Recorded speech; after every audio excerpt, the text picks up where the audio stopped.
पहले तो ये बताएँ आप कि किस-किस तरह की भविष्यवाणियाँ जो संक्षेप में किस-किस तरह की भविष्यवाणियाँ आपने की थी जो सटीक हुई हैं? और इसके बाद हम चाहेंगे कि कुछ हम लोगों के नाम बताएँगे और आप थोड़ा उनके बारे में बताएँ कि हमारे प्लेटफ़ॉर्म से कि उनका भविष्य कैसा होगा?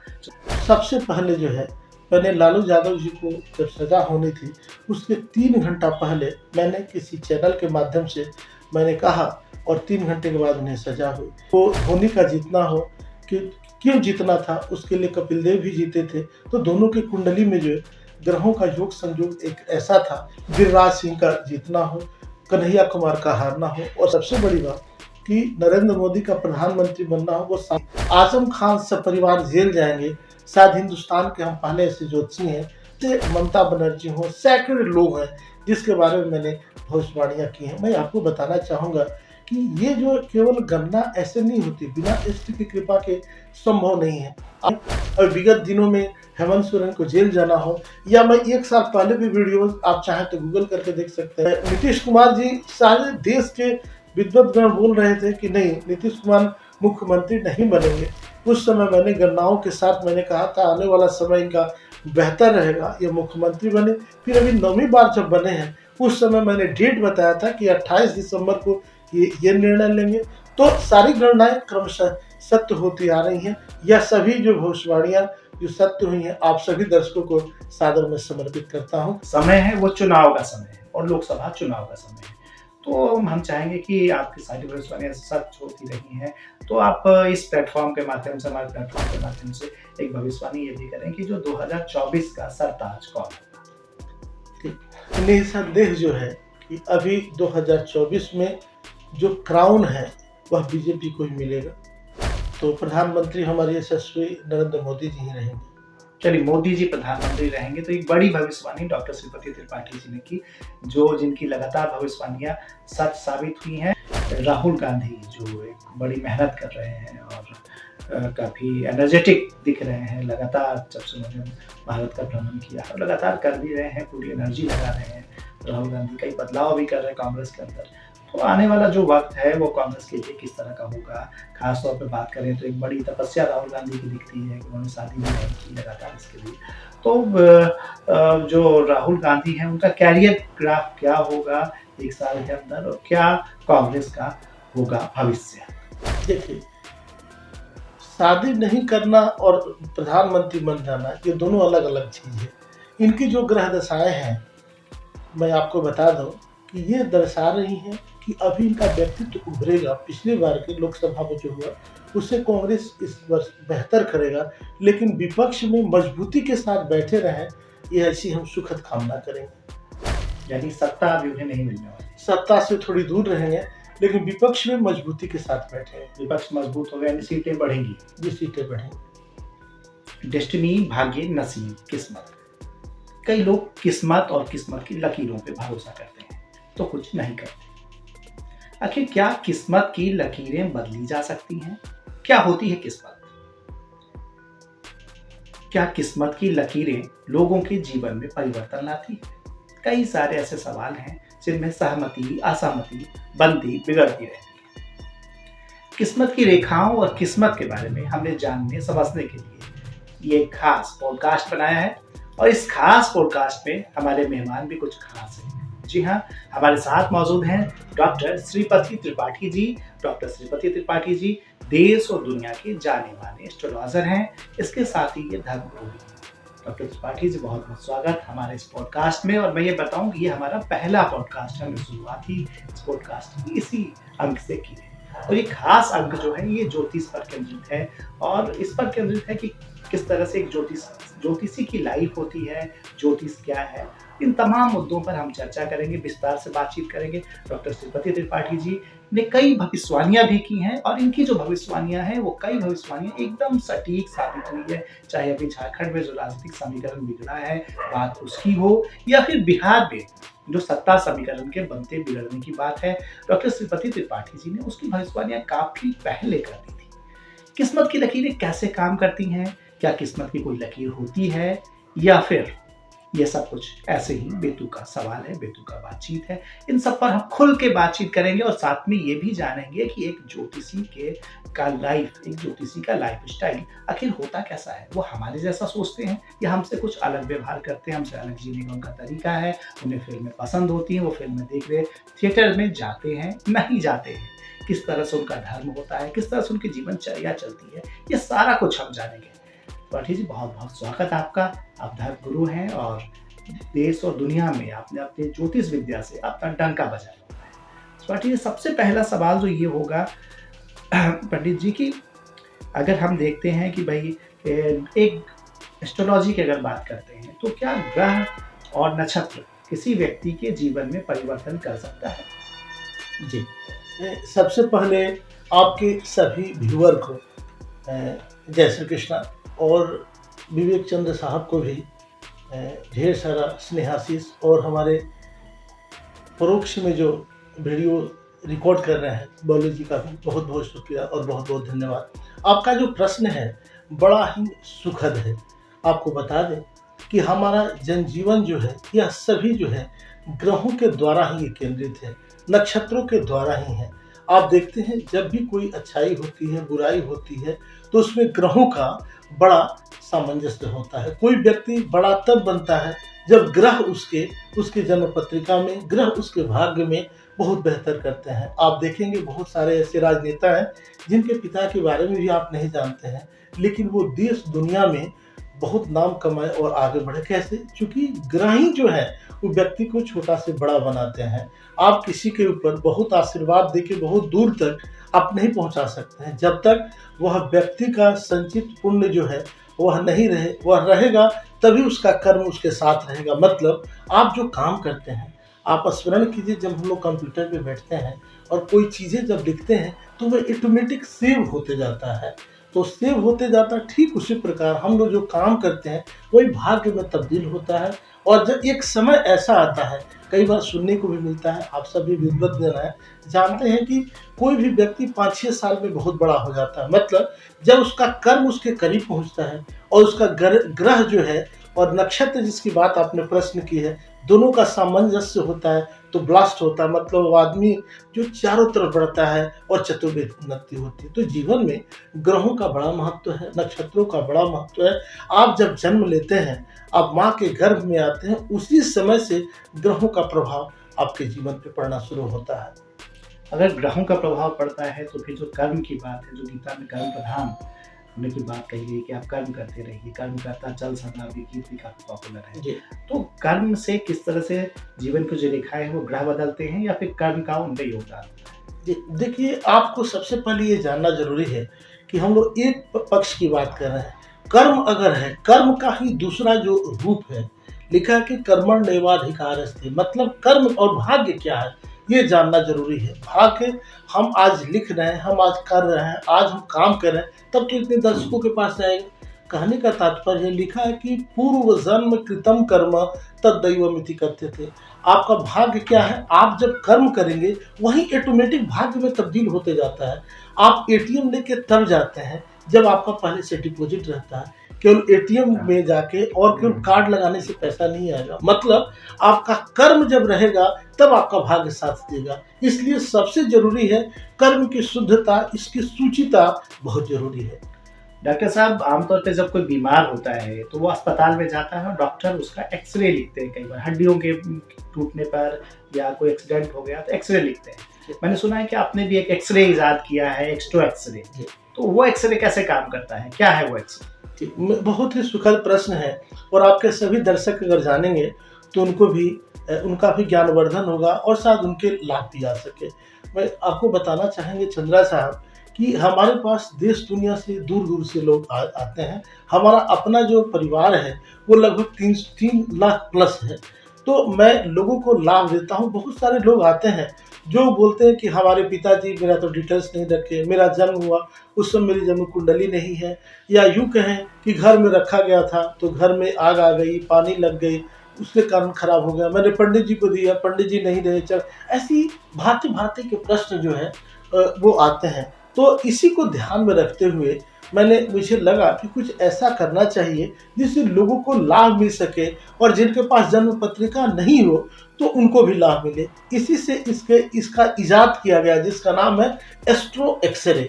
इसका फुल फॉर्म है एस्ट्रोलॉजिकल एक्सरे।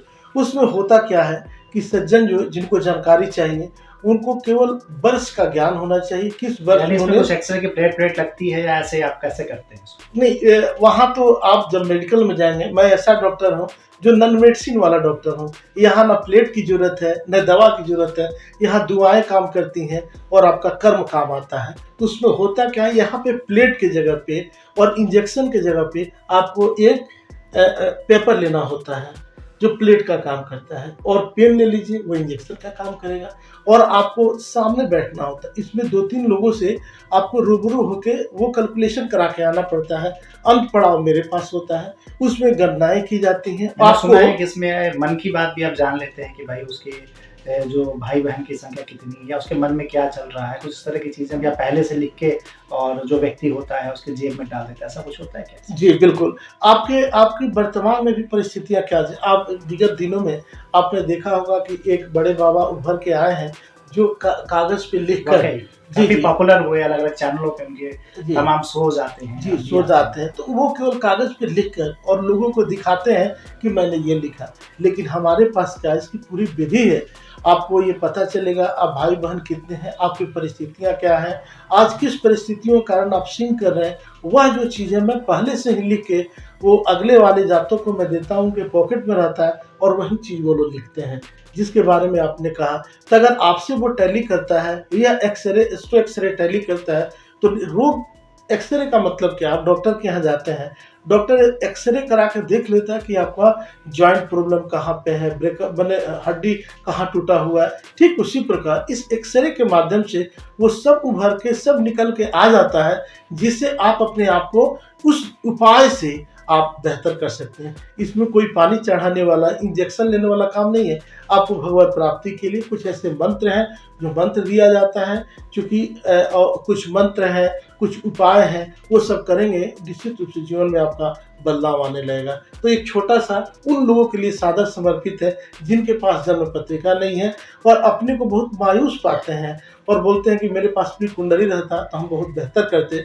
तो ये जो है सबसे पहले ये आपके पास्ट को बताता है। तो अगर आपका पास्ट सही है तो फ्यूचर भी सही होगा। तो इसीलिए इसको उन्हीं लोगों को ध्यान में रखते हुए, या जिनकी अपनी पत्रिका बनी हुई है, जन्म पत्रिका, जन्म कुंडली, जोडियक हॉरोस्कोप जिसे आप लोग बोलते हैं, अगर उनको लगता है कि नहीं देखिए मेरा तो है लेकिन मुझे ये काम नहीं कर रहा है, क्या ये मेरा कुंडली गलत है, ऐसा तो नहीं कि हम जिसका उपाय कर रहे हैं। मैं आपको एक दृष्टांत बताना चाहूँगा महोदय कि पटना यूनिवर्सिटी के एक प्रोफेसर रिटायर्ड मेरे पास आए और वो करीब 70 वर्ष के थे। तो 70 वर्ष में जब वो 10 वर्ष के होंगे तो कुंडली उनकी बनी होगी। उसके बाद मेरे पास जब आए तो उन्होंने ये कहा कि देखिए हमारे जितने पंडित मिले, जितने ज्योतिषी मिले, मैं देश के तमाम बड़े बड़े लोगों से मिला, लेकिन मुझे वो जगह नहीं मिला जहाँ मिलना चाहिए। तो मुझे लगा कि इनके मन में जिज्ञासाएं जरूर हैं, कुंडली भी बहुत अच्छी बोली, ऐसा हुआ क्यों नहीं।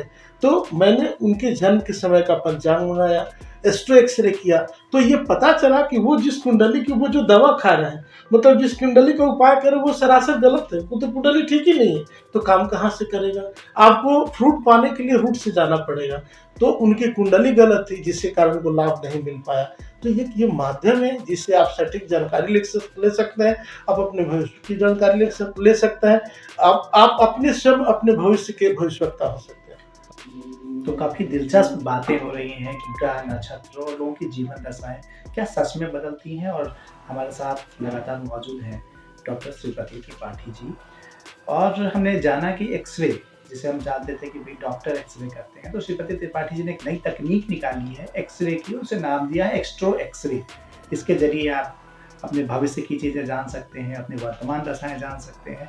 और इनका दावा है कि ये जो एक्स्ट्रो एक्सरे के नतीजे आते हैं वो 100% सत्य आते हैं, वो इनका दावा है। मैंने सुना त्रिपाठी जी की कई वैसे युवा भी आपको फ़ोन करते हैं कभी कभी। तो मैंने शायद अभी मैं यहाँ पे रिसर्च कर रहा था तो एक लोगों ने बताया कि आपको रात के 12 बजे के आसपास एक फ़ोन आया और कोई लड़का वैसा जो सुसाइड करने जा रहा था, जी। उसने आपसे बातचीत की और अपना निर्णय उसने बदल लिया। तो क्या इस तरह के फ़ोन कॉल्स किस-किस तरह के फ़ोन कॉल्स आते हैं? मैंने सुना है काफ़ी युवाओं के, काफ़ी लड़कियों के फ़ोन कॉल्स आपके पास आते हैं। जी। किस तरह के फ़ोन कॉल्स आते हैं और क्या वो सहायता चाहते हैं आपसे?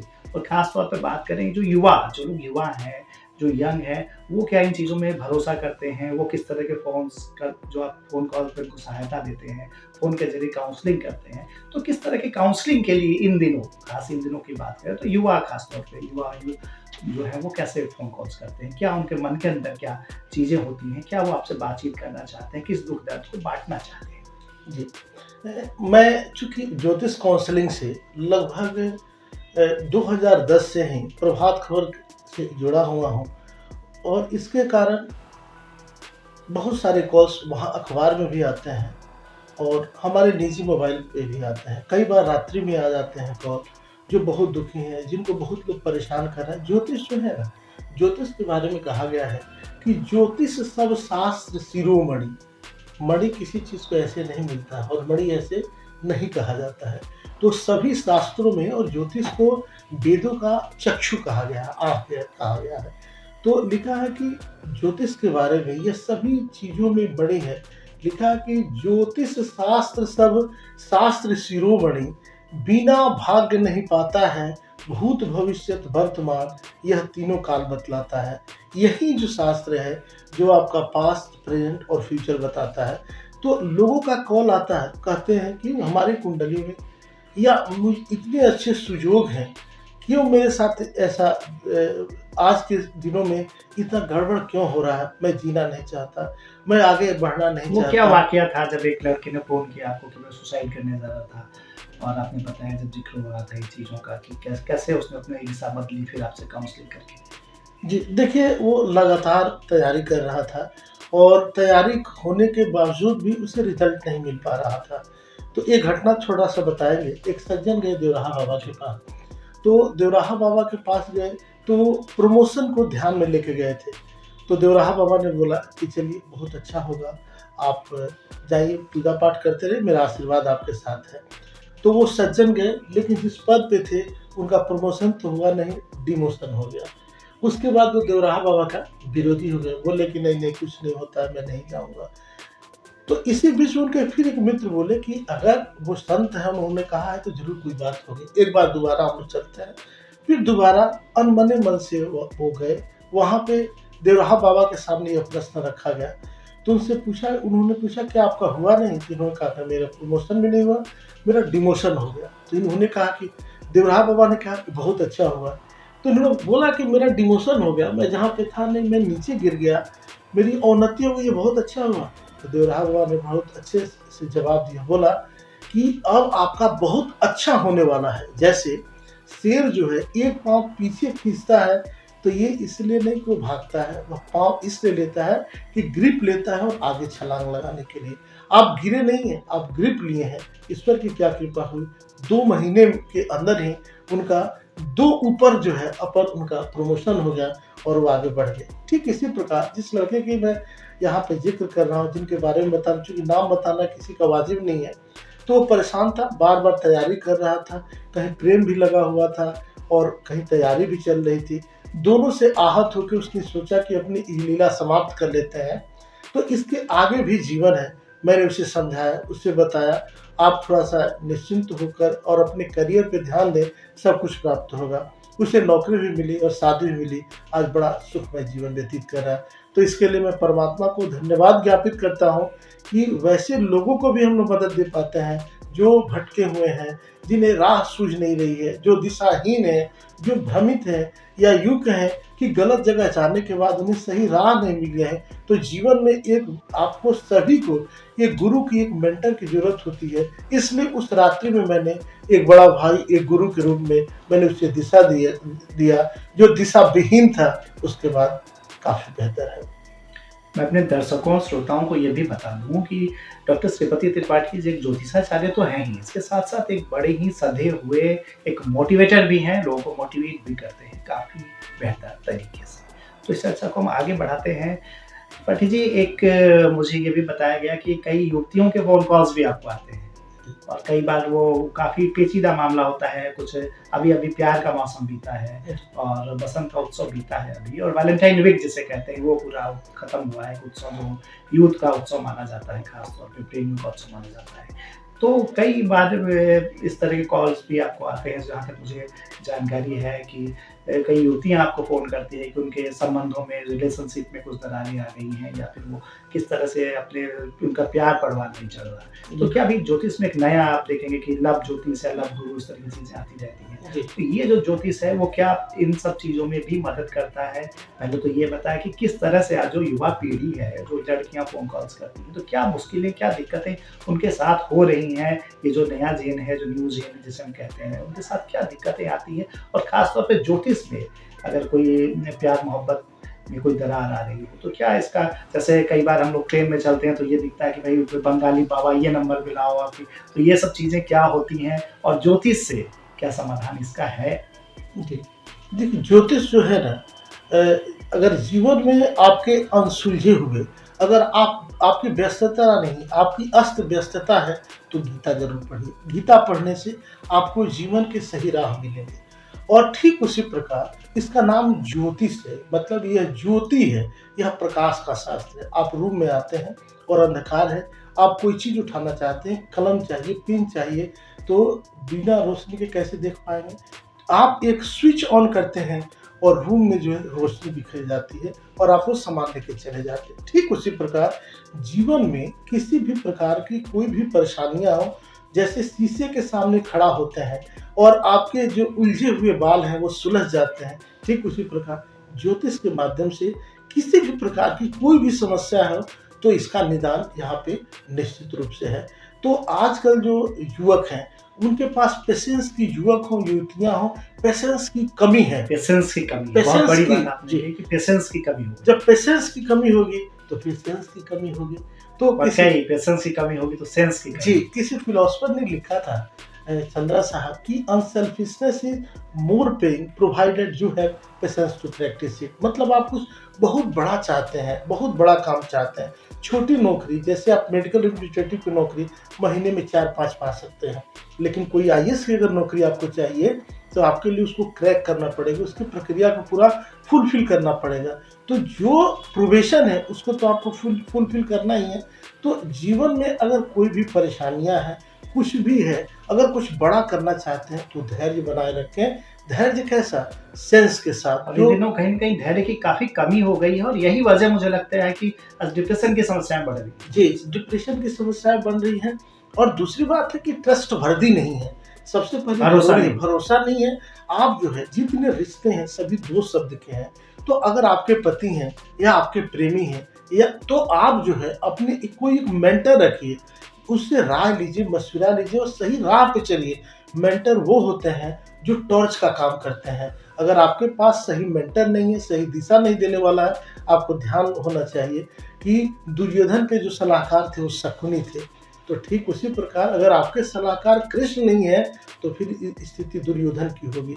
तो तात्पर्य ये है कि आप अपना पेशेंस ठीक से रखिए और जो भी काम करें वो बिना राय मशविरा के नहीं करें। आजकल बड़े गुरु की भूमिका महत्वपूर्ण हो जाती है। हाँ, एक गुरु की भूमिका तो बहुत ही महत्वपूर्ण है। इस बिंदु पे बात करेंगे, लेकिन मैं ये बताना चाहूँगा कि ट्रस्टवर्दी की आपने बात कहा, आप पढ़ते लिखते हैं, बहुत अच्छी बात, लेकिन विवाह के बाद आपको एक दूसरे के प्रति बिल्कुल समर्पित होना चाहिए।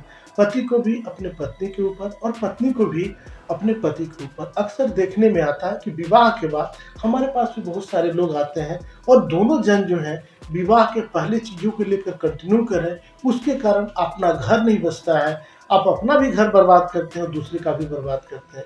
तो बेहतर है कि विवाह के बाद जीवन के, जैसे विवाह के बाद गोत्र बदल जाता है, पति का गोत्र आपका हो जाता है, उसी प्रकार आप आइए और पति को स्वीकार कीजिए। जैसा भी है, टेढ़ा है पर मेरा है। आप इस मेथड पे चलिए। पत्नी है लेकिन आपकी है। आप अपनी पत्नी में ही आप रुक्मिणी देखिए, राधा देखिए, सब कुछ देखिए। आप देखिए आपके घर का वातावरण बदल जाएगा। आप बाहरी जो है, बाहरी बाह्य दिखावा पे न जाए। इसलिए एक दूसरे के प्रति थोड़ा समय दें और ट्रस्टवर्दी रहें और भरोसा रहें। दुनिया कुछ भी हो जाए, आप अपने संबंधों को लेकर अडिग रहें।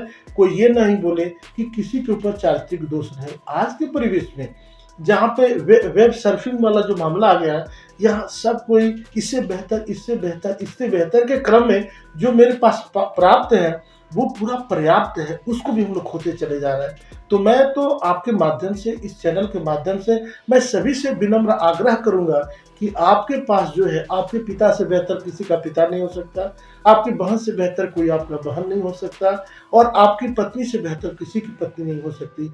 आप इस मेथड पे जिए। अगर आप दूसरे को परेशान करेंगे, अक्सर मेरे पिताजी कहा करते थे कि एक मूवी मैंने देखी थी, पिताजी का कहना था, तो एक व्यक्ति था, वो किसी किसी की बच्ची को परेशान कर रहा था। इन द मीन टाइम उस मूवी में दिखाया जा रहा है इसकी बच्ची भी किसी के साथ संलिप्त होकर वो भी रंगरेलियां मना रही है। मतलब ये जान जाइए, अगर आपका कर्म सही नहीं है और आप गड़बड़ कर रहे हैं, आप छुप के करें। बंद दरवाजे के भी दरवाजे होते हैं, ईश्वर सब जगह देखते हैं। आपका पाप आपसे पहले पहुंच जाता है। इसलिए आप ट्रस्टवर्दी बने। आप चूंकि आप वो हीरो नहीं है कि आप पे जो है लोग आप पे फिदा है। आप पैसे के बल पे, अपनी संप्रभुता के बल पे, आप अपने पद के बल पे आप चीजों का दुरुपयोग कर रहे हैं। कोई भी हो, महिला हो या पुरुष हो, इससे बच्चे ट्रस्टवर्दी रहे। ये एक छोटा सा मैसेज आप सभी के दर्शकों के माध्यम से आम जन को देना चाह रहा था। इसलिए भरोसा जीवन में बहुत जरूरी है। आप देखिए, भरोसा उन्हीं पे करते हैं जिन पे आप सब कुछ कुर्बान कर देते हैं, सब पे नहीं कर सकते हैं आप अपना। लेकिन कई बार डॉक्टर साहब ऐसा होता है कि लोग भरोसा करते हैं, लेकिन भरोसे के एवज में जो है भरोसा उनका टूट जाता है। नहीं, तो कई बार ऐसी चीजें देखने को मिलती है कि भाई वो सामने वाले पे भरोसा, कोई पत्नी अपने पति पे भरोसा कर रही हो, और देख कुछ दिनों के बाद होता है कि भाई उसका कहीं अफेयर चल रहा हो और वो उसका हत्या तक करवा देता है। ऐसी कई घटनाएं सामने आई। तो कई तरह तो से ये होता है कि इसके लिए आधुनिक जो जैसे जीवन है इसमें कैसे भरोसा करें। तो सबसे पहले जरूरी ये है, मैंने बार बार एक मेंटर वर्ड यूज किया। जीवन में एक मेंटर का होना बहुत जरूरी है। आप दोनों एक दूसरे के लिए भी मेंटर बने। आप सभी बिंदुओं पर बैठ के आप बात कीजिए, अपनी पुरानी बातें और नई बातें। नई जीवन की शुरुआत हो रही है, तो आप जब तक खुलकर नहीं जिएंगे, क्योंकि आपके पाँव में जब कील हलेगा तो परेशानियां आप ही को होंगी। तो आपको एक दूसरे पर भरोसा करना पड़ेगा। जब दोनों एक दूसरे के प्रति ट्रस्टवर्दी हैं, तब कहीं कोई दिक्कत नहीं। आप देखिए, पर आज टेलीफोन आ गया है, बहुत सारे ऐसे माध्यम हैं जिसको आप कॉल करके आप बात कर सकते हैं। पहले ज़माने में कहाँ फ़ोन हुआ करता था, कहाँ मोबाइल हुआ करता था, लेकिन आपका जो है टेलीपैथी काम करता था। आप जिससे प्रेम करते थे, जिसको स्मरण करते थे, वो दरवाज़ा पे आके वो आपका घंटी लगता था बजाने। मतलब प्रेम हृदय से होता है, न कि सर्फिंग से होगा। तो कहने का तात्पर्य है, आपके पास जो है वो पर्याप्त है, ये समझ के उसके साथ संबंध बनाइए। हीर रांझा की कहानी हम लोगों ने पढ़ी है, दोनों एक सुंदर थे, एक कुरूप थे। तो प्रेम का तो कोई ऐसा तो आकार नहीं है कि मुझे वैसा चाहिए। इसलिए बाह्य जो दिखावा है उससे बचने की जरूरत है, और संबंधों में मजबूती की आवश्यकता है। संबंधों में मजबूती की आवश्यकता है और जो बाह्य दिखावा है उससे बचने की ज़रूरत है। काफ़ी महत्वपूर्ण बात है आपने कही, काफ़ी गांठ बांधने वाली बात जिसको कहते हैं, वो आपने बात बताई लोगों को। हम आगे बढ़ेंगे और ये भी जानना चाहेंगे कि जिस तरह से आप एक सधे हुए ज्योतिष हैं, अभी पूरे भारत में आपकी कृतियाँ हैं और लगातार अखबारों में आप छपते रहे हैं, रोज़ छपते हैं आप, और लाखों की तादाद में पाठक राशिफल पढ़ते हैं और कई चैनलों के माध्यम से आप उन्हें सलाह देते रहते हैं। लेकिन इस ओर आना कैसे हुआ डॉक्टर साहब? जब ये बात करें कि भाई आप बचपन से ये चाहते थे कि ज्योतिष में जाएँ, चूँकि आपके पिताजी भी ज्योतिष थे, ज्योतिष विद्या से जुड़े हुए थे। तो क्या पहले से ये था कि भाई मुझे ज्योतिष में ही जाना है, या फिर कुछ और चीज़ों की तैयारी थी? और आप युवावस्था में आए ज्योतिष में, किस तरह से आप ज्योतिष में आए? क्या वो दौर था या कुछ उस तरह का कर्व आया कि ज्योतिष की रुझान हुआ? क्या था वो? जी, मैं आपको बताना चाहूँगा कि ज्योतिष ने मेरे जीवन की राहें को बदल दी। ज्योतिष को मैंने आत्मसात किया। ज्योतिष के लिए मैंने अपनी ज़मीर नहीं बेची। ज्योतिष को मैंने बिल्कुल इबादत की तरह, पूजा की तरह और सही ढंग से इसे प्रयोग किया, और आज भी लगातार 2000 से लगातार हम काम करते आ रहे हैं, सन 2000 से। मैं एक कहानी की शुरुआत करूँगा। मैं साइंस का विद्यार्थी रहा, और मुझे याद है कि जब मैं 10th पास किया था, और मेरे पिताजी वो भी एक बड़े ज्योतिष थे, अब तो रहे नहीं। तो उन्होंने मुझे एक दिन बुलाया और वो उस समय आलू के खेत में अपने सज्जन से काम करा रहे थे और उस समय आए, मुझे पास बुलाकर उन्होंने कहा कि तुम देखो, तुम लाख कुछ करोगे। देखिए, ज्योतिष किसे समझ पाता है, तुम लाख कुछ करोगे लेकिन तुम्हारी जो कृति होगी, तुम जो विख्यात होगे, वह ज्योतिष के ही माध्यम से देश दुनिया में तुम विख्यात होगे। यानी पिताजी ने पहले ही भविष्यवाणी ये कर दी मैट्रिक थी। के पहले पिताजी ने मुझसे कह दिया था। मैं आपको बता दूं, क्योंकि पिताजी मेरे बड़े ज्योतिषी थे, देश दुनिया से लोग उनके पास आते थे। मुझे यह पेशा बिल्कुल बिल्कुल पसंद नहीं था। मैंने अच्छा, पसंद नहीं था ये बिल्कुल पेशा? पसंद नहीं था। मैं इवन मैं इंटर में था तो मैंने कई दोस्तों से कहा कि मैं मार्किन का पैंट पहनना पसंद करूंगा, लेकिन कुर्ता पैजामा कभी पहनना नहीं पसंद करूंगा। लेकिन देखिए, भविष्यवाणियाँ क्या होती हैं। मैं साइंस का स्टूडेंट रहा, पटना इंजीनियरिंग कॉलेज में एडमिशन हुआ मेरा। मैं उसके बावजूद मेरी नौकरी नेवी में, कोचिंग में हुई, कई जगह फिर दिल्ली जाकर पढ़ना हुआ। लेकिन देखिए कि जाते कहीं और थे और दिमाग कहीं और रहता था। पिताजी मुझे फ़ोन किए, तुम कुछ भी कर लो, तुम जो है तुम सही रास्ते पे नहीं आ रहे हो। पिताजी के आदेश से मैं आया फिर पुनः। सब कुछ करने के बावजूद भी जीवन जो था बिल्कुल तितर-बितर था। कुछ लग नहीं रहा था, काम तो कर रहे थे, बहुत अच्छा काम कर रहे थे, लेकिन लग रहा था कुछ ना कुछ मिसिंग है। मैं किसी और चीज़ के लिए बना हूँ, कुछ और कर पा रहा हूँ। पिताजी का आशीर्वाद हमेशा प्राप्त रहा। लेकिन एक वो दौर था जब पिताजी का बात नहीं मानते थे। मैं आपको मानते नहीं थे, मतलब वो चाहते थे कि मैं उनके सानिध्य में रहूँ, मैं एक बड़ा ज्योतिषी बनूँ। लेकिन मुझे लगा कि नहीं, मुझे ये काम नहीं करना है, मैं डॉक्टर, इंजीनियर या कुछ और करके जीवन में कुछ बेहतर करूँ। पिताजी की भी इच्छा थी कि डॉक्टर बनने की, लेकिन उनकी इच्छा थी तो डॉक्टर तो नहीं बने, लेकिन नॉन मेडिसिन वाले डॉक्टर ज़रूर बने। मुझे याद है कि एक वो दौर था जब काम के सिलसिले में मैं एक जगह गया। उस समय एक गाड़ी आई थी मारुति की अल्टो, और उस पे लिखा था, उसमें प्रचार आता था, इट्स लेट्स गो। तो उस समय कलर आई थी बिल्कुल येलो कलर की गाड़ी। वो गाड़ी उस समय इतना मुझे प्रभावित की। मैं कहीं जा रहा था, अपनी गाड़ी रोका, एक डॉक्टर की गाड़ी थी। उस गाड़ी को चारों तरफ मैंने भ्रमण किया, लेकिन मेरी हिम्मत नहीं हुई कि उस गाड़ी को हम स्पर्श कर सकें। मुझे लगा कि अगर कहीं गाड़ी स्पर्श कर दिए, कहीं पेंट खराब हो जाएगा या कहीं कुछ हो जाएगा, तो ये मुझे बोलने न लगे। इस प्रकार से हम लोगों ने जीवन की शुरुआत की, छोटे से परिवार से। पिताजी एक पंडित थे, एक बड़े ज्योतिषी थे। समाज में चूंकि उन्होंने अपने आप को बेचा नहीं, इसलिए बहुत पैसा नहीं कमाए, लेकिन मान सम्मान उनका बहुत बना रहा। तो इन सब चीज़ों को ध्यान में रखते हुए कभी भी एक डिस्टेंस के साथ काम किया, इसलिए मैं गाड़ी स्पर्श नहीं कर पाया। लेकिन मैंने अपने आप कमिटमेंट किया कि अगर जीवन में काम करेंगे तो बिल्कुल ऐसी ही गाड़ी खरीदेंगे। तो ये मैं स्टूडेंट लाइफ की बात बता रहा था। तो पिताजी हमारे बोले कि तुम कुछ भी करोगे तो तुमको ज्योतिषी बनने के योग है, मैंने तुम्हारी कुंडली को देखा है। तो मैं उनकी बात मानता नहीं था। एक दिन आपको याद होगा कि आजकल हम लोग पानी जो है कैंट का, किसी चीज़ का, या हम लोग पीते हैं, तो चापाकल से पानी मैं चला रहा था। चापाकल पानी लेने के लिए आया था। तो पिताजी बोले, तुम ऐसा क्यों नहीं करते हो, एक जरा सा ये रत्न लो और तुम पहनो, देखो तुम्हारे जीवन में बदलाव आ जाएगा। मैं क्या बताऊं चंद्रा साहब कि उन्होंने जो रत्न मुझे दिया, आज भी मेरे हाथ में है उनका आशीर्वाद, और वो मैं पहना, और 15 दिन बीता नहीं, मेरे जीवन में यू टर्न आ गया। और जो यू टर्न आ गया, मैं उनके आशीर्वाद से आपके सामने बैठा हूँ। उसके बाद, उस 15 दिनों के बाद, पिताजी के आदेश पे, बाबूजी हम लोग कहते थे, उनके आदेश पे मैंने इसमें डबल मास्टर डिग्री ली, मैंने पीएचडी किया, इसमें मैंने बीएड किया।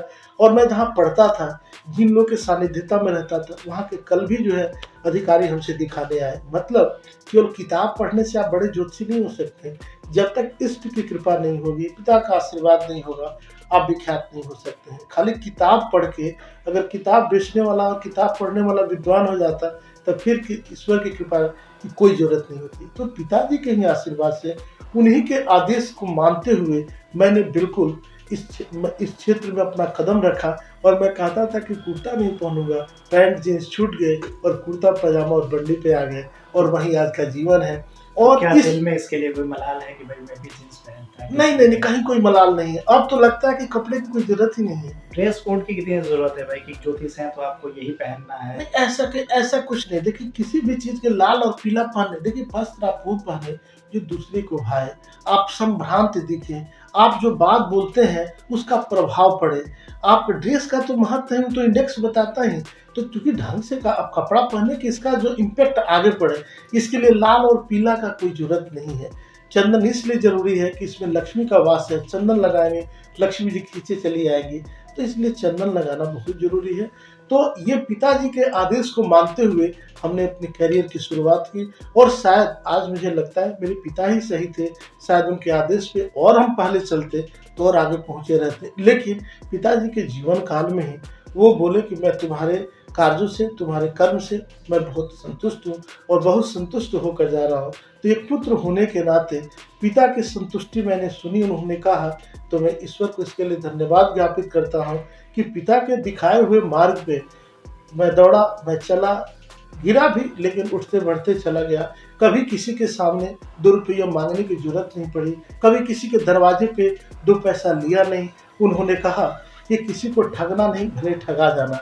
तो इसी चीज़ों पे ध्यान पर रखते हुए कदम दर कदम बढ़ाते चले गए, और किताब को ही मुझे लगा कि मैं कैसे ज्योतिषी बन पाऊँगा। तो पिता ने कहा कि कुछ भी बात करो, तुम्हारे यहाँ चोर भी आएँगे, डकैत भी आएँगे, क्रिमिनल भी आएँगे, राजनेता भी आएँगे, तुमको किसी के व्यक्तित्व से प्रभावित नहीं होना है। अगर तुम कुछ भी बोल रहे हो तो वेयर इज़ द रिटन, कहाँ लिखा हुआ है, लिख के बता दो, उपाय बता दो, अपने घर तुम अपने घर, मतलब तुम कमल की तरह है। कमल की तरह बिल्कुल पारदर्शिता। और उन्होंने भी बहुत पारदर्शी एक ज्योतिषी के जैसा जीवन जिया।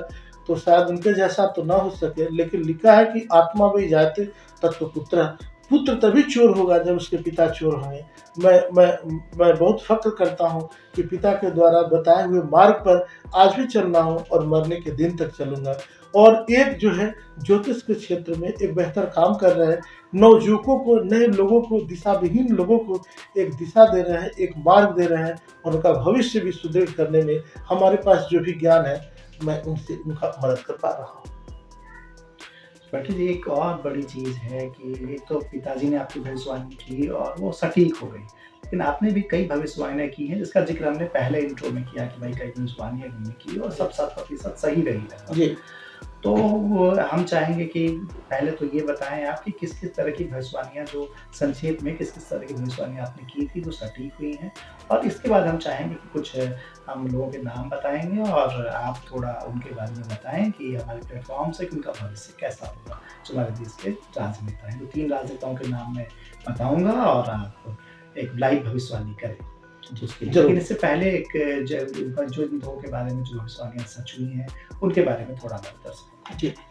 चूँकि लोगों का कहना था कि मुझे ज्योतिष पे भरोसा नहीं है, या तो उन लोगों को ध्यान में रखते हुए तो एक भविष्यवक्ता के रूप में मैंने ज्योतिष को एक नया रुख दिया। आप सभी को बताते हुए बड़ा हर्ष हो रहा है कि सबसे पहले जो है, मैंने लालू यादव जी को जब सज़ा होनी थी, उसके 3 घंटा पहले मैंने किसी चैनल के माध्यम से मैंने कहा, और 3 घंटे के बाद उन्हें सज़ा हुई। वो धोनी का जीतना हो, कि क्यों जीतना था, उसके लिए कपिल देव भी जीते थे। तो दोनों की कुंडली में जो है ग्रहों का योग संयोग एक ऐसा था कि वो बने। गिरिराज सिंह का जीतना हो, कन्हैया कुमार का हारना हो, और सबसे बड़ी बात कि नरेंद्र मोदी का प्रधानमंत्री बनना हो, वो साल भर पहले मैंने कहा था, वो योगी हो। उसके साथ ही आजम खान सपरिवार जेल जाएंगे। शायद हिंदुस्तान के हम पहले ऐसे ज्योतिषी हैं जो जिम कॉर्बेट से जाके किसी चैनल के माध्यम से मैंने बजाते 30 मिनट का वीडियो बना के क्यों जाएंगे, उसके लिए मैंने वहाँ पे डाला था, और वो बिल्कुल 1 महीने का बाद ही फलीभूत हुई। ऐसे ममता बनर्जी हों, सैकड़ों लोग हैं जिसके बारे में मैंने भविष्यवाणियाँ की हैं। मैं आपको बताना चाहूँगा कि ये जो केवल गणना ऐसे नहीं होती, बिना इष्ट की कृपा के संभव नहीं है। आपको मैं बता दूँ कि आप सब भी पास हैं, तो मैं आपसे ये जानना चाहूँगा क्या कि आप जब फर्स्ट डिवीज़न किए थे तो आपको 80% आया था? बिल्कुल नहीं आया होगा। वो 60% से जब फर्स्ट डिवीज़न होता है तो आपको 80% कैसे आएगा? जब मार्किंग की जब बात हो रही थी, जब कैबिनेट बना हुआ था, तो किसी ने कहा कि 80% पे होना चाहिए, किसी ने 90% पे कहा, किसी ने 65% और किसी ने 60% पे कहा। मैं ये कहना चाह रहा हूँ 99.9% मेरी भविष्यवाणियां सही रही हैं, प्रत्यक्ष और अप्रत्यक्ष रूप से। तो वो मैं बताना चाहूंगा कि भारत सरकार ने 60% पर फर्स्ट डिवीजन का मुहर लगाया, उसके बाद आपको 60% के बाद भविष्यवाणियां 60% से ऊपर के मानक अगर देखें तो सच होती हैं। हाँ, ज्यादा मार्क्स लेके आती हैं जी, वो डिस्टिंक्शन के साथ आती हैं। 60% नहीं, वो डिस्टिंक्शन के साथ 75% से ऊपर। जी जी जी, मैंने कहा कि 98-99% तक की भविष्यवाणियां सही नहीं, कुछ ईश्वर को भी देना पड़ेगा, क्योंकि उन्हीं के अलार्म के बाद ये सब काम हो पाता है। तो जब जहाँ पे इतने बड़े बड़े प्रबुद्ध लोग बैठे हैं, IPS बैठे हैं, जहाँ पे सरकारें बैठी हैं, जहाँ पे IAS बैठे हैं, इतने बड़े बड़े लोग बैठे, उन्होंने 60% फिक्स कर दिया और उसको मान के हम लोग आगे बैठे। तो फिर पूछा गया कि 40% कहाँ जाएगा, तो 40% में 20% ब्रैकेट जाएगा, 20% आएंगे नहीं। तो इस प्रकार से तो उस 60% से तो बेहतर मेरा रिजल्ट है, तो उस मापदंड को भी समझे तो काफी बेहतर हुआ है। तो एक से बढ़कर एक अनगिनत जो है भविष्यवाणियां सही हुई हैं। और विगत दिनों में हेमंत सोरेन को जेल जाना हो, या मैं 1 साल पहले भी वीडियो आप चाहें तो गूगल करके देख सकते हैं, मैंने कहा था कि उनको जेल जाने के योग बन रहे हैं।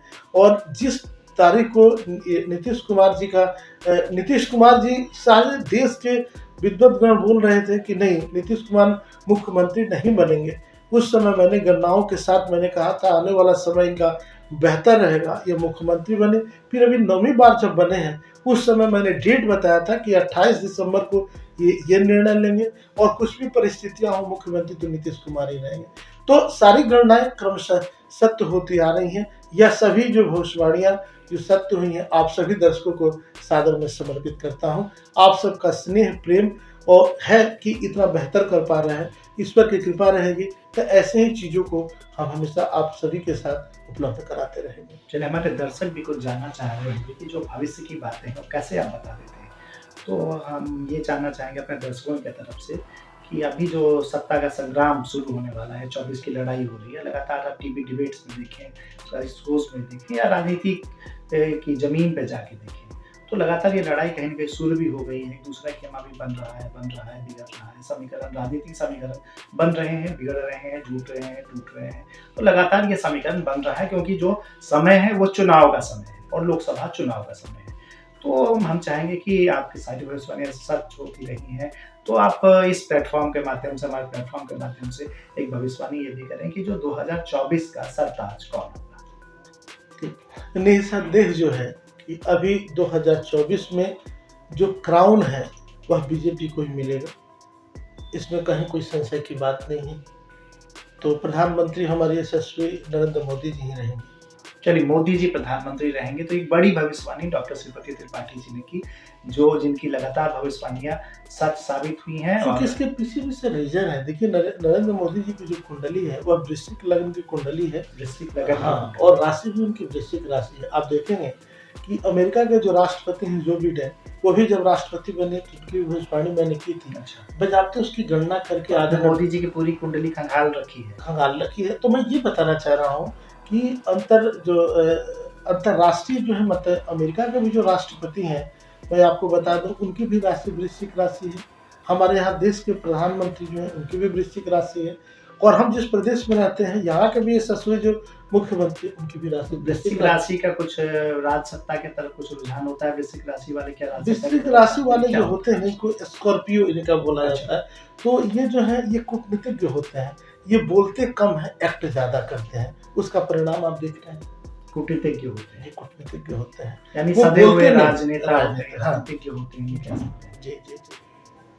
चलिए, एक आग्रह और होगा कि एक और भविष्यवाणी आप करें कि राहुल गांधी जो एक बड़ी मेहनत कर रहे हैं और काफ़ी एनर्जेटिक दिख रहे हैं, लगातार जब से उन्होंने भारत का भ्रमण किया और लगातार कर भी रहे हैं, पूरी एनर्जी लगा रहे हैं राहुल गांधी, कई बदलाव भी कर रहे हैं कांग्रेस के अंदर।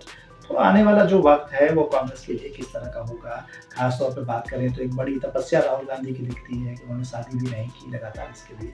तो जो राहुल गांधी हैं उनका कैरियर ग्राफ क्या होगा 1 साल के अंदर, और क्या कांग्रेस का होगा भविष्य? देखिए, शादी नहीं करना और प्रधानमंत्री बन जाना ये दोनों अलग अलग चीज है। इनकी जो ग्रह दशाएं हैं मैं आपको बता दूं कि ये दर्शा रही हैं कि अभी इनका व्यक्तित्व उभरेगा। पिछली बार के लोकसभा में जो हुआ उससे कांग्रेस इस वर्ष बेहतर करेगा, लेकिन विपक्ष में मजबूती के साथ बैठे रहें, ये ऐसी हम सुखद कामना करेंगे। यानी सत्ता अभी उन्हें नहीं मिलने वाली। सत्ता से थोड़ी दूर रहेंगे, लेकिन विपक्ष में मजबूती के साथ बैठे, विपक्ष मजबूत हो गया यानी सीटें बढ़ेंगी। जी सीटें बढ़ेंगी। चलिए, तो ये दूसरी बड़ी भविष्यवाणी त्रिपाठी जी ने की है। और अब हम ये जानना चाहेंगे कि क्या एस्ट्रोलॉजर का जो जीवन होता है, जो आध्यात्मिक गुरु का, आध्यात्मिक गुरु भी है, तो वो जीवन होता है, वो लाइफ स्टाइल होती है। हम देखते हैं कि भाई कई लोग जो हैं वो भगवा कपड़ा पहनना, लेकिन आपका लाइफ स्टाइल मुझे थोड़ा अलग लगता है। तो क्या है लाइफ स्टाइल होता है एक ज्योतिषी बनने के बाद, एक धर्मगुरु बनने के बाद? क्या उस लाइफ स्टाइल, आम लोगों की लाइफ स्टाइल है कि मूवी थिएटर में जाना और बाकी जाना? उससे पहले ये कि अपने आप तो फिल्में देखते हैं, तो कौन सी फिल्में आपको बेहतर लगती हैं, कौन सी फिल्में अच्छी लगती हैं? देखिए, जैसे आप देखते हैं समाज में, जैसे डॉक्टर हैं, जैसे इंजीनियर हैं, वैसे हम लोग भी हैं। कहना ये है कि हम लोग समाज से अलग नहीं हैं। आप जैसे पुल के पास कोई इंजीनियर खड़ा होगा तो वो बता सकता है कि देखिए यहाँ पे कौन से जो रड गड़बड़ लगा है और पुल टेढ़ा बना हुआ है। आम लोग आ जा रहे हैं, कोई असर नहीं पड़ रहा। ठीक उसी प्रकार हम लोग देख के समझ जाते हैं कि इस व्यक्ति का भविष्य कैसा होने वाला है, या ये कहाँ तक, ये इनके भविष्य कहाँ तक है। तो ये कपड़े से उसका कुछ लेना देना नहीं है। आप लाल पहनेंगे, पीला पहनेंगे। देखिए, किसी कवि ने लिखा है कि शिक्षा का भिखारी प्रशंसा का पुजारी होता है। बड़ा बड़ा टोपी पहन लेना, बड़ा बड़ा मुरेठा बांध लेना, ज़्यादा कलरफुल पहनना और लोगों से पूछना मैं कैसा लग रहा हूँ, ये दर्शा रहा है कि अंदर में शिक्षा की कमी है। जितने विद्वान हुए, पढ़े लिखे, उनका कपड़ा उतना ही कम होते चला गया। तो आपका तो व्यवहार और व्यक्तित्व बोलना चाहिए। आपका व्यक्तित्व बोलेगा, न कि कपड़ा बोलेगा। तो कपड़े से, कपड़ा आपके शरीर पे अच्छा लगे, आप लोगों को अच्छे लगें। शरीर, चूंकि ईश्वर ने, आप नंगा आए हैं तो नंगा तो रहेंगे नहीं, इसलिए अच्छे से वेल सेंस के साथ वेल ड्रेस्ड रहें, ये ज़्यादा महत्वपूर्ण है। इसका इम्पैक्ट भी आप जैसा पहनते हैं वैसा ही आपका प्रारूप भी बन जाता है। तो ये रहा हमारे व्यक्तिगत जीवन से संबंधित। जैसे आप जीते हैं, थोड़ी ईश्वर के शरण में ज़्यादा रहते हैं, ईश्वर का डिटर्जेंट ज़्यादा यूज करते हैं, उनका टीका ज़्यादा लगाते हैं। और जहाँ तक मूवी की बात है, तो लास्ट मुझे याद है कि चूँकि देशभक्ति से संबंधित है ना, जब वंदे मातरम आता है तो लगता है कि नहीं चलिए बहुत अच्छा है। मैं वीडियो में भी हर एक वंदे मातरम बोलता हूँ। एक इंडियंस होने के कारण, एक भारतीय होने के कारण, मेरा भी जहाँ से जिसके हिस्से में जो आया है, वो भारत माँ के प्रति जरूर अपनी कृतज्ञता करे और जरूर उनको वंदन करे, अभिनंदन उनका करे। तो अभी जो मैंने देखा है, जो द कश्मीर फाइल्स करके मूवी, कश्मीर फाइल्स, हाँ हाँ जी जी, तो वो मूवी मैंने देखी और मूवी बड़ा दर्दनाक रहा था और लगा कश्मीरी पंडितों की कहानियाँ। जी जी जी जी, तो वो मूवी मैंने देखी। तो वो तो चूंकि अगर पसंदीदा अभिनेत्री की बात करें तो कौन सी अभिनेत्री है जो दिल के करीब है और पसंदीदा अभिनय उनका है, जिनका अभिनय आपको बेहतर लगता है? ये तो बड़ा कठिन है, तो घंटे घंटे पे सब बदल जाते हैं। तो हीरोइन की बात क्या करें, रेखा जी से बेहतर तो कोई लगता नहीं है। रेखा जी मेरी पसंदीदा हैं। वाकई उन्होंने लंबी रेखा भी खींची है फिल्मी जगत में। उनका ड्रेसिंग सेंस, वो इतना उम्र हो गया लेकिन उनका ड्रेसिंग सेंस देखिए कैसे अपने आप को प्रेजेंटेबल रखती हैं, कितना अच्छा बोलती हैं, बच्चे के साथ बच्चा बन जाती हैं। तो उनका व्यक्तित्व मुझे बहुत प्रभावित करता है। निजी जीवन उनका थोड़ा दुखी जरूर रहा है, लेकिन जो बाहरी जो जीवन है, अपने आप को जैसे अपडेट करके रखती हैं, वह बहुत मुझे प्रभावित करता है।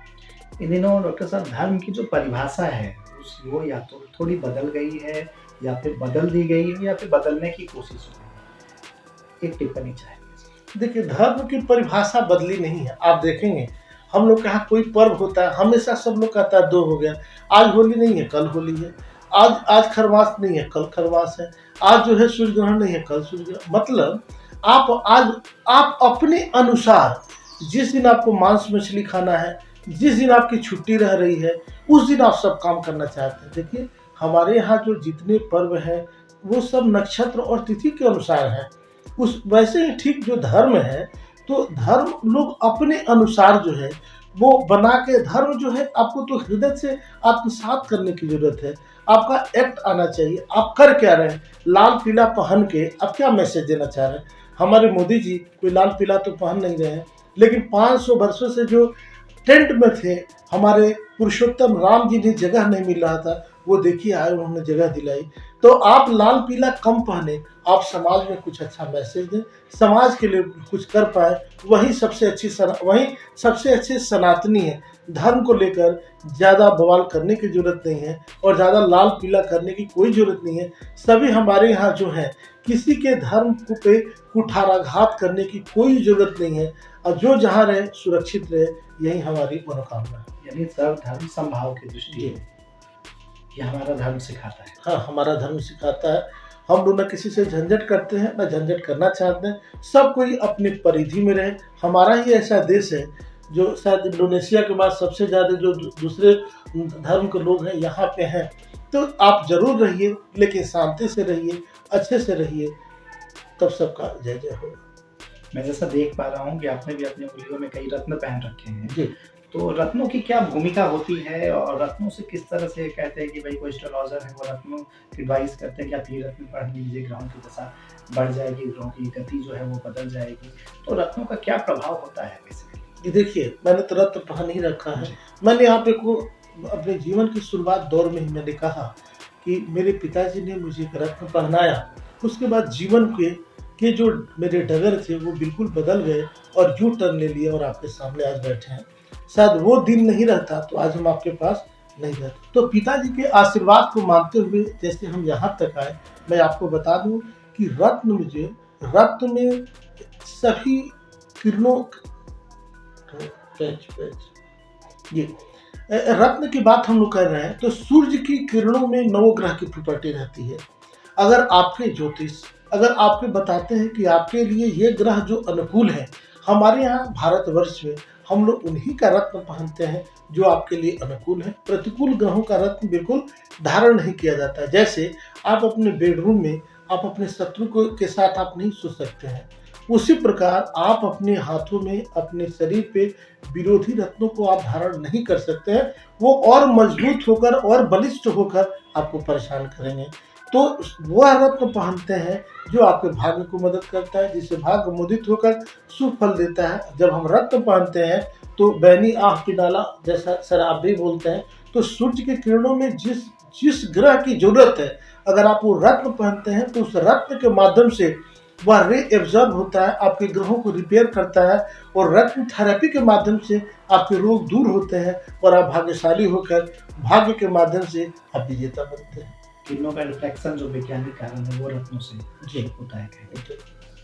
डॉक्टर साहब, अगर बात करें कि रत्नों की बात हमने की कि रत्न किस तरह से प्रभावित करते हैं उनके जीवन में, लेकिन अगर हम देखें कि अभी का जो जीवन है, जैसे भागदौड़ भरा हुआ जीवन है और लगातार लोग तनाव में हैं, तो तनाव को दूर करने के लिए कौन सा रत्न आप बोलेंगे कि कौन सा रत्न पहने, कैसे जो है तनाव उनका कम हो?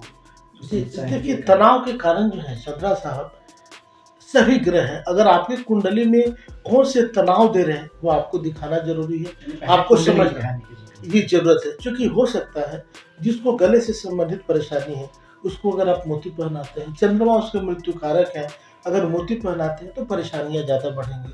लेकिन कहीं जो आज के डेट में आप देखिए कि चौक चौराहे पे खोल के जो बैठ गए हैं बेचने वाले, उनको कैसे पता है। मैं ये आपको बताते हुए सभी दर्शकों को बहुत हर्ष हो रहा है और आप सबको भी जान के खुशी होगी कि हमको अगर मान लिया जाए कि किसी डॉक्टर ने दवा लिख दिया, तो आप डॉक्टर जो दवा लिखते हैं, और वो आज के डॉक्टर बड़े अच्छे ये हो गए हैं कि जहाँ बैठते हैं वहीं पे दवा बेचते हैं। इसका दो कारण हो सकता है। पहला ये है कि जो पेशेंट है वो सोचता है कि डॉक्टर साहब हमसे तो मार्जिन ले ही रहे हैं, मतलब फी तो ले ही रहे हैं, दवा का मार्जिन भी खा रहे हैं। नहीं, इसको आप पलट के देखिए। हमारे जो डॉक्टर हैं दवा इसलिए वहाँ से उपलब्ध कराते हैं कि हमारे जो पेशेंट हैं वो तो कहीं से न कहीं से दवा लेंगे ही लेंगे, उनको उचित दवा मिले, वो दवा जो पीडी वाला ना मिले, वो बाजार में डुप्लीकेट दवा ना मिले। क्योंकि वो दवा जब खाएंगे तो उनके ऊपर जब प्रभाव नहीं होगा तो इनकी क्रेडिबिलिटी में, डॉक्टर साहब की विश्वसनीयता में कमी होगी। इसलिए पेशेंट को सही दवा मिले, इसलिए वो डायरेक्ट कंपनी से मंगा के वहाँ तक देते हैं। ठीक यानी उस सही ग्रहों के अनुसार जो है वो सही स्टोन पहनने की ज़रूरत भी है, सही ग्रह रत्न पहनने की ज़रूरत भी है जो शुद्ध हो। जी, वही मैं बताना चाह रहा था सर। तो ठीक उसी प्रकार आप जैसे किसी दुकान पे गए और आप ऑर्गेनिक केमिस्ट्री लेना चाहते हैं, जो दुकान वाला बेच रहा है उससे पूछें कि पेज नंबर 77 पे क्या लिखा है, 77 पे, तो बता पाएगा? वो नहीं बता पाएगा। वो बोलेगा मेरे पास ऑर्गेनिक जो है 1 और 2, जो मेरे पास 20 किताब है, आपको कितना चाहिए? तो ठीक उसी प्रकार जो बेचने वाला है, जैसे मैं जाके किसी स्वर्णकार या किसी ऐसे व्यक्ति से जाकर बोले कि मुझे मोती की ज़रूरत है, एक दरकार है, मुझे मोती दीजिए, तो वो तो बोलेगा मेरे पास दो, 20, 50, 100 हैं, आप जो लेना चाहें ले लें। उसको कैसे पता है कि हम कौन सा लें और क्या करें? इसीलिए आपको उचित जगह पे, जब तक वो सही नहीं रहेगा, आपको लाभ कैसे देगा? जैसे मुझे एक मोती लेनी है, तो उसके बारे में जानना ज़रूरी है। लिखा कि जो व्यक्ति अगर वो अशुद्ध है तो आयु कम कराता है, आयु को क्षीण करता है, संतान को गड़बड़ करता है, रोग देता है, विपत्तियाँ देता है और अपजस देता है। लेकिन पहनना कैसा चाहिए? लिखा है कि जो व्यक्ति 8 गुणों से युक्त, जिसमें 8 चीज़ हो, जो दीप्तिमान हो, सुवृत हो, गोल हो, स्वच्छ हो, निर्मल हो, दड़कदार हो, स्निग्ध हो, सुक्षाय हो, ऐसा जो स्फुटित जो रहता है वो ज़्यादा, जिसमें 8 चीज़ें हो, तो वो तो वही आदमी एक्सरे वही देखेगा जो उसकी पढ़ाई पढ़ा होगा, जो समझ रहा है। तो इस सबके बस की बात नहीं है। इसलिए बिना समझे, बिना दिखाए कोई भी रत्न आपके लिए प्रतिकूलता को दावत दे सकता है। तो आप बिना समझे कोई रत्न धारण न करें। अच्छा जी, एक और बात है जो अभी आमतौर पे देखने को मिलती है और काफ़ी माता-पिता जो हैं वो चिंतित होते हैं कि उनके बच्चे मांगलिक हैं या उनकी मांगलिक हैं तो फिर उनकी शादी किस तरह से होगी। तो क्या होता है ये मांगलिक होना क्या होता है और कैसे इसके उपाय हैं? कई बार टीवी सीरियलों में दिखाया जाता है कि भाई कुत्ते से शादी कराई जाती है। कई तरह की धार्मिक जो रीति-रिवाज हैं वो भी मांगलिक को लेके हैं। कई धारावाहिक में भी इसका ज़िक्र होता है, आधुनिक धारावाहिकों में भी। तो हम ये जानना चाहेंगे और हमारे दर्शक भी ये जानना ज़रूर चाहेंगे कि जो मांगलिक है, मांगलिक किस तरह से ग्रह में आता है कि भई ये मांगलिक है और अगर मांगलिक है तो उसके उपाय क्या होते हैं? जी, देखिए मांगलिक होना यह जो शब्द है, अगर किसी की बेटी, किसी का बेटा अगर आईपीएस कंप्लीट कर जाता तो खराब है? खराब नहीं है। तो मंगल से ही जो है वो आदमी एडमिनिस्ट्रेटर होता है। तो हमारे यहाँ पहले से धारणाएँ हैं, अगर किसी की बहू अगर घर में चली आए और वो लाठी भाँजने वाली हो, तो उसे बिल्कुल वो पसंद नहीं करेगा। तो मंगल जो है आक्रामक है, वो साहसिक है, वो पराक्रमी है, वो ऊर्जावान है, वो शौर्य वाले हैं। तो घर में विनम्र बहू चाहिए, लड़का भी वैसा चाहिए। तो जो मांगलिक होते हैं उनके लिए बेहतर होता है, लेकिन मांगलिक की शादी मांगलिक से होती है, इसलिए दोनों जो आपने आप लोग अक्सर सुने हैं कि लोहे से लोहा ही कटता है। तो मांगलिक वाले को मांगलिक से कराने से दोनों का सामंजस्य ठीक रहता है और परेशानियाँ नहीं होती हैं।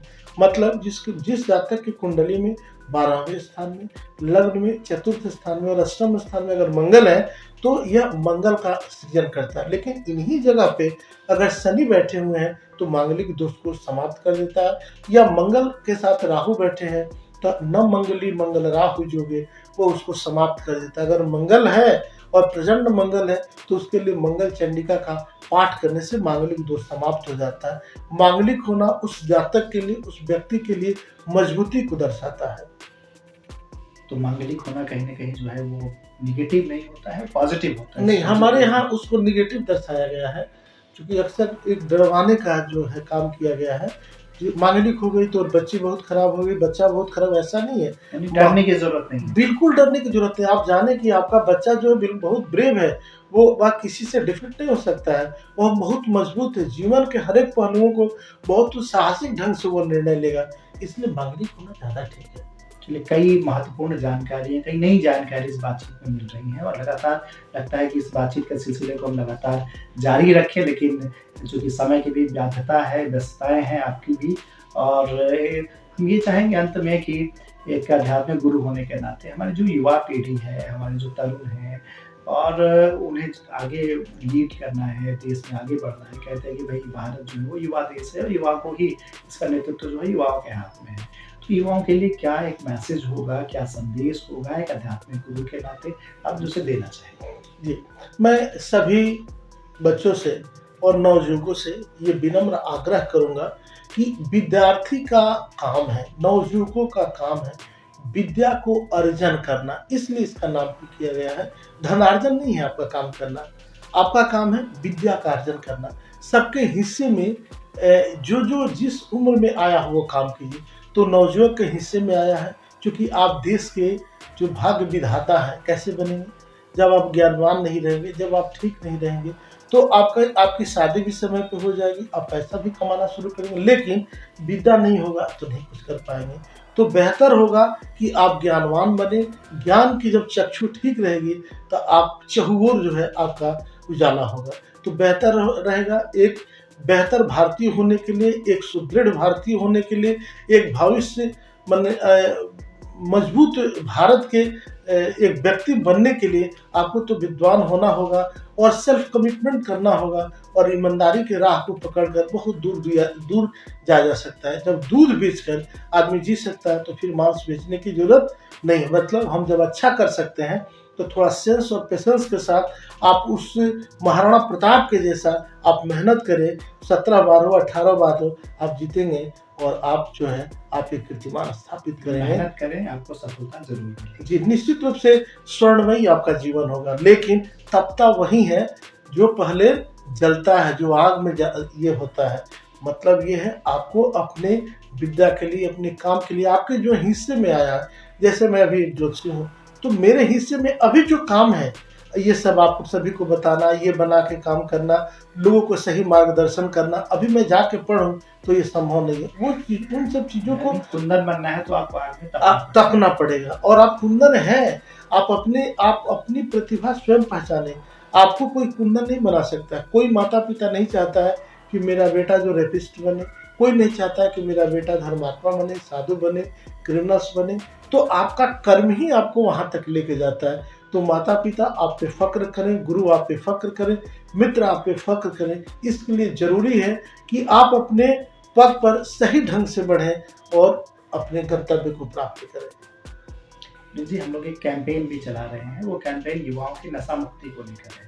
इन दिनों ये देखने में आया कि काफ़ी युवा जो हैं वो, वैसे तो बिहार में शराबबंदी है, लेकिन कई तरह की नशाएं आमतौर पे खबरें आती है कि वो युवा ले रहे हैं, या बिहार के बाहर के भी जो युवा हैं वो डिप्रेशन में आकर या फिर किसी मानसिक स्थिति में आकर या फिर फैशन के तौर पे कई तरह के नशीले पदार्थों का उपयोग करते हैं, उनका सेवन करते हैं, जो कि काफ़ी हानिकारक होता है। तो हम चाहेंगे कि उन युवाओं के लिए आप एक छोटा सा संदेश हमारे पॉडकास्ट के माध्यम से दें।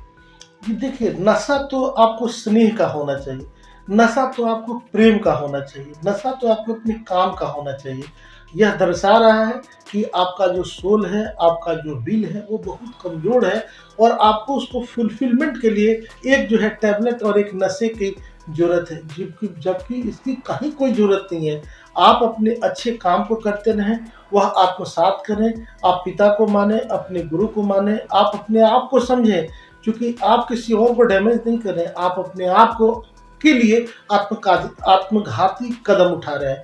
तो बेहतर होगा कि आप जो है अध्यात्म से जुड़ें, आप जो है विद्यार्थी के लिए माँ सरस्वती की आराधना करें, आप पूजा पाठ करें, कुछ मंत्रों का जप करें, दिनचर्या अपनी ठीक से रखें और वैसे लोगों से संपर्क न करें जो आपको विषयांतर करते हों। तो बेहतर है कि आप अपने पद पर बढ़ने के लिए आप अपने आप को क्रमशः अपने आप से सेल्फ कमिटमेंट करें। आपका नशा तो काम का नशा होना चाहिए। आपको वर्कोहलिक होना पड़ेगा, आपको स्टूडियस होना पड़ेगा, आपको अपने काम के प्रति आपकी अपनी जवाबदेही लेनी पड़ेगी, है ना। अब देखिए, पढ़ लिख के जिनके ग्रह गड़बड़ है वो जेल में पढ़ के भी ब्लास्ट का काम करते हैं। तो आप पॉजिटिव ब्लास्ट करें, आप अच्छा काम करें। देखिए, आपके कार्य की जो सुगंध है वो चहुओर फैल जाएगी। यानी आप सकारात्मक बने और नशा को ना करें। जी, नशा तो बिल्कुल इसके बारे में तो सुनना ही बेकार है। इसके लिए माता पिता का भी नैतिक कर्तव्य है कि बच्चे की भी परिस्थिति को समझें, उसे डांटे फटकारे नहीं। आज देखिए, इतने सारे सब बुक्स हैं, बहुत पढ़ना पड़ता है, बच्चे के ऊपर भी लायबिलिटी है और आज के भाग दौड़ में माता पिता बच्चे को समय नहीं दे पाते हैं, तो ये भी दुखद है। तो बच्चे को समझने की जरूरत है। माता पिता एक जो है बहुत बेहतर गाइड उनके बन सकते हैं। थोड़ा समय दें और उनको साथ लेके चलें। यानी माता पिता भी थोड़ा समय निकालें बच्चों के लिए। जी। तो काफ़ी दिलचस्प ये हमारी जो चर्चा है, हमारा जो पॉडकास्ट है, वो काफ़ी दिलचस्प रहा है और ख़ास तौर पर इसमें कहीं न कहीं हमें ये लगता है कि जो हमारे श्रोता हैं, हमारे दर्शक हैं, उन्हें एक नई रोशनी ज़रूर मिली होगी। रोशनी है एक अध्यात्म श्लोक की। के माध्यम से सर जी, ज़रूर। बच्चों को ज़रूर मैं ये, चूँकि आज के जो नवयुवक हैं, वो बहुत जल्दी गलत चीज़ों से प्रभावित हो जा रहे हैं। समाज में ये व्यक्ति देखिए कम समय में शराब का व्यवसाय किया, अरबपति हो गया। समाज में देखिए इसने पढ़ा नहीं, इंटर पास किया और लूट मचाया, धनिक हो गया। तो लिखा है कि व्रण की खोज करती मक्षी का दिव्य बदन में। मक्खी जो है ना, वहीं जाकर बैठेगी जहाँ पे व्रण होगा। मतलब आप वैसे लोगों के साथ रह रहे हैं जो केवल आपको गलत दिन भर आपको बताते हैं। आप ये देखिए, हम लोग उन्हीं में एक से बढ़कर एक धनाढ्य हैं। गीता पढ़िए, गीता को समझिए और गलत रास्ते पे जाने से बचिए। हमारे यहाँ प्रश्न किया गया है, भगवान कृष्ण से प्रश्न किया गया कि अधर्मी, कुकर्मी, पापी बहुत तेजी से बढ़ रहा है। हे प्रभु, क्या रीजन है कि जहाँ पे पूजा करने वाले, सत्संग करने वाले, अध्यात्म से जुड़े होने वाले मातृ पितृ भक्त जो है वो हमेशा कष्ट में रहते हैं? इसका रीजन क्या है? आप ऐसा दोहरा मापदंड आपने क्यों अपनाया है? बस इन्हीं श्लोक से मैं बच्चों को जरा बताना चाहूंगा। तो गीता में श्लोक है कि अधर्मेणा एधते तावत ततो भद्राणि पश्यति ततः सपत्नानि जयति समूलस्तु विनश्यति। अधर्मी, कुकर्मी तेजी से बढ़ेगा, पापी तेजी से बढ़ेगा, लेकिन बारिश होती है, देखिए कुकुरमुत्ता जितने तेजी से बढ़ता है उतने तेजी से वो समाप्त हो जाता है। तो अधर्मी तेजी से बढ़ेगा, लेकिन अधर्मी के सामने उसके समूल का नाश होता है और अंत में वह तिल के मरता है।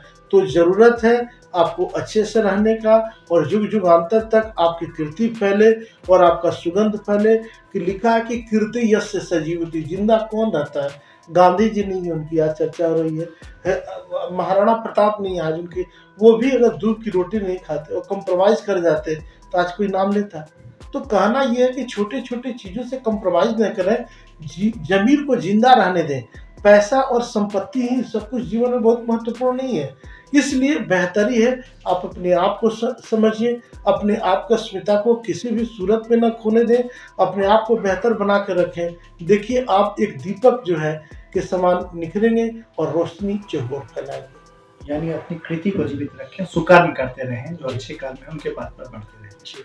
चलिए, काफ़ी महत्वपूर्ण बातें आपने हमारे श्रोताओं और दर्शकों को बताई और हमें लगता है कि एक नई रोशनी उनके जीवन में आएगी और उनकी आत्मा जो है वो काफ़ी पवित्र होकर एक नए उत्साह के साथ, एक नए राग के साथ, एक नए भाग के साथ आगे बढ़ेगी और युवाओं को जो आपने प्रेरित किया, काफ़ी बेहतर आपने हमें शिक्षाएँ दी और इस शिक्षा का मुझे लगता है कि एक उजियारा कहीं न कहीं पूरे देश और दुनिया में जो हमारे श्रोता सुन रहे हैं और जो मायूस होंगे, जो थके होंगे, जो निराश होंगे, वो फिर से रिचार्ज हो गए होंगे गुरु जी की बातों को सुनकर।